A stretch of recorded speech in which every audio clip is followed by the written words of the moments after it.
Assalamualaikum warahmatullahi wabarakatuh.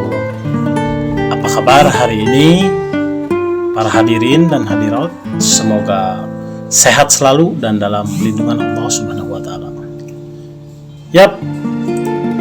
Di video kali ini saya akan sedikit menceritakan tentang masuk Islamnya sahabat yang bernama Hamzah bin Abdul Muthalib. Ya, Hamzah bin Abdul Muthalib adalah orang biasa yang hidup di Mekah. Di awal-awal dia adalah orang yang sangat kuat secara fisik, tinggi besar, dan sangat ahli dalam memanah. Dan dia pun sangat gemar sekali berburu. Di masa mudanya, dia menghabiskan waktunya dengan naik turun gunung, mengarungi padang pasir, mengarungi lembah-lembah, dan aktivitas yang berhubungan dengan fisik yang lainnya. Kekuatan fisik yang sangat luar biasa ini hampir mirip dengan kekuatan fisik yang dimiliki oleh Umar bin Khattab. Jadi, mereka sangat terkenal juga pada saat berburu. Dan buruannya pun berupa seekor singa, dan bukan berburu rusa, kelinci, seperti orang pada umumnya. Dan singa ini setelah diburu, dia memikulnya di pundak sebelah kiri dengan satu tangan, dan satu tangan yang satunya memegang anak panah atau busur. Dan untuk membunuh singa besar ini dengan busur panah, ini tidaklah mudah. Anak panah tidak semudah itu bisa membunuh kulit singa yang tebal. Tapi karena kuasa Allah yang dianugerahkan kepada Hamzah, maka Hamzah bisa menjadi orang yang sekuat ini dan juga tangguh. Di awal-awal kedatangan Islam, yaitu saat Nabi Muhammad mengumandangkan tentang Islam, Hamzah tidaklah terpengaruh oleh kehadiran Islam dan tidak juga tertarik untuk masuk Islam, dan juga tidak mendukung keponakannya, yaitu Nabi Muhammad SAW. Makanya yang paling condong mendukung dan membela Nabi Muhammad SAW saat itu yaitu seorang yang bernama Abu Thalib. Dia adalah seorang paman Nabi Muhammad SAW. Suatu waktu ada sebuah kejadian, dengan hikmah dari Allah terjadilah masuk Islamnya tokoh kita ini dengan tiba-tiba begitu saja. Kisahnya adalah pada suatu waktu Nabi Muhammad SAW waktu itu dia tinggal di Mekah, selalu saja mendapat cacian dan makian, dan caci maki ini selalu dianggap biasa saja oleh baginda Nabi Muhammad SAW. Apabila ada yang menghina dengan sebutan penyihir, beliau sudah biasa. Apabila ada yang menghina penjahat, penyamun, dan penghinaan lainnya, Nabi Muhammad SAW selalu membiarkannya. Bahkan suatu saat Nabi pernah pada waktu sedang sujud di dalam sholatnya, beliau pernah ditaruh kotoran unta di atas lehernya. Dan Nabi Muhammad SAW selalu diam, tidak melawan sama sekali. Bahkan pernah suatu waktu leher beliau diinjak hingga sangat susah sekali untuk bernapas. Namun Nabi Muhammad selalu bersabar. Beliau membiarkan saja karena tidak ada kekuatan pada waktu itu di Mekah, dan belum ada perintah untuk melawan pada waktu itu dari Allah Subhanahu wa taala.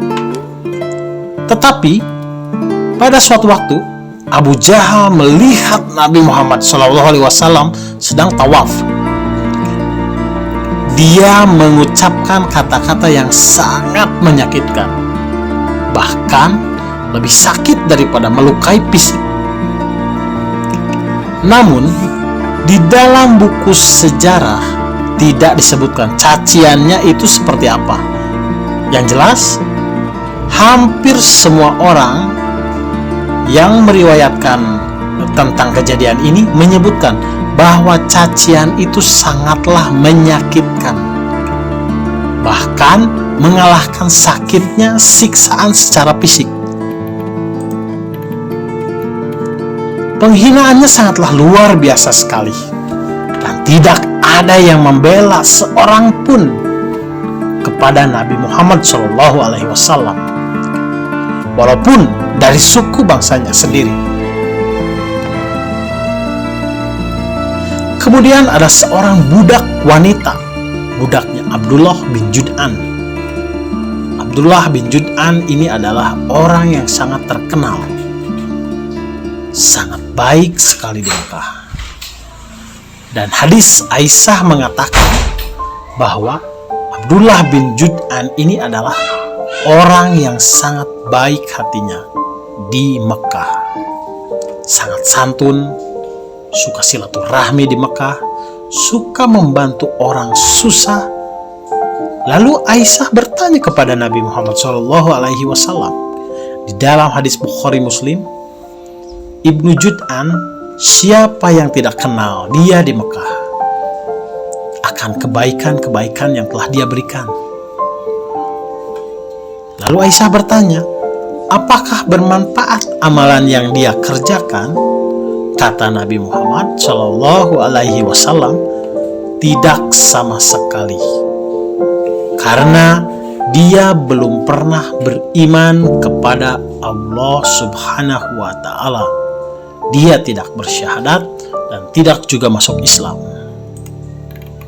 Yang jelas, Abdullah bin Jud'an ini tidak pernah membenci Nabi Muhammad SAW, tetapi dia tidak juga masuk Islam. Lalu ada budak wanitanya, dia sedang lewat juga, melihat Nabi Muhammad sedang dicaci dan melihat caciannya sangat jelek sekali.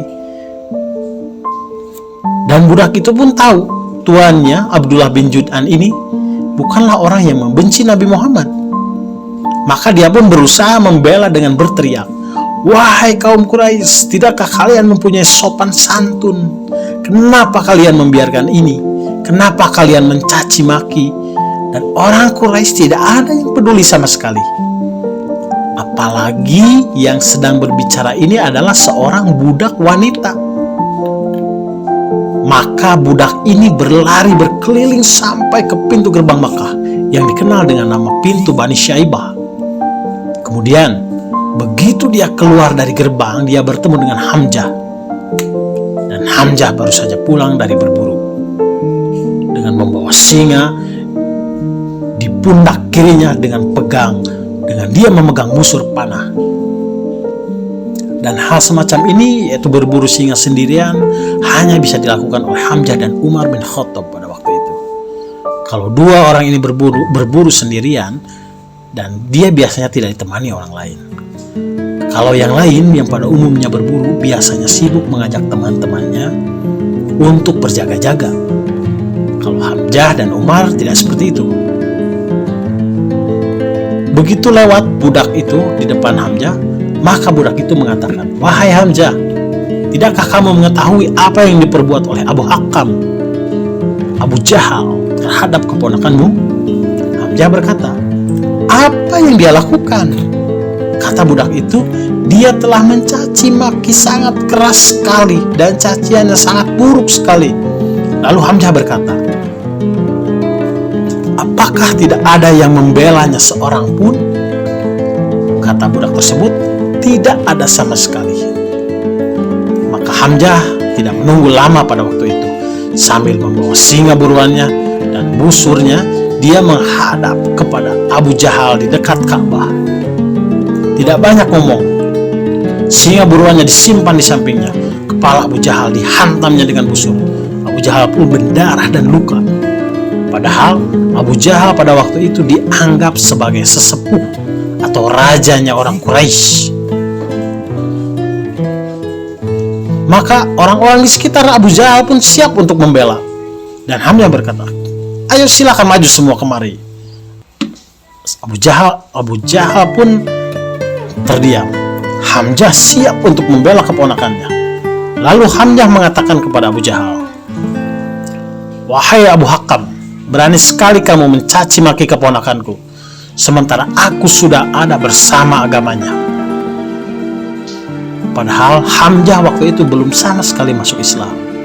Dan dia sendiri pun tidak tahu mengapa dia mengucapkan kalimat seperti itu. Maka Abu Jahal mengatakan kepada pengikutnya, biarkan dia. Memang saya yang salah. Saya sudah berlebihan telah menghina keponakannya. Lalu setelah bubar semuanya, Hamzah pun pulang ke rumahnya. Dan dia sangat merenungi kalimat yang dia ucapkan tadi. Kenapa saya mengucapkan kalimat tadi? Kata Hamzah.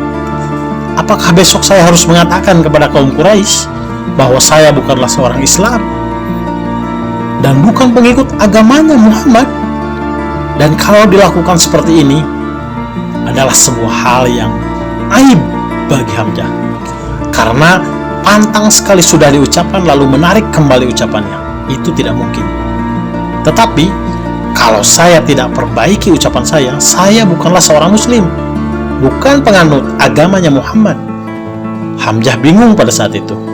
Lalu pada malam harinya, yang diriwayatkan dalam riwayat yang sahih, dia kemudian berdoa kepada Allah dan mengatakan, ya Allah, kalau saja keponakanku benar, tanamkanlah kepadaku di dalam hatiku ini.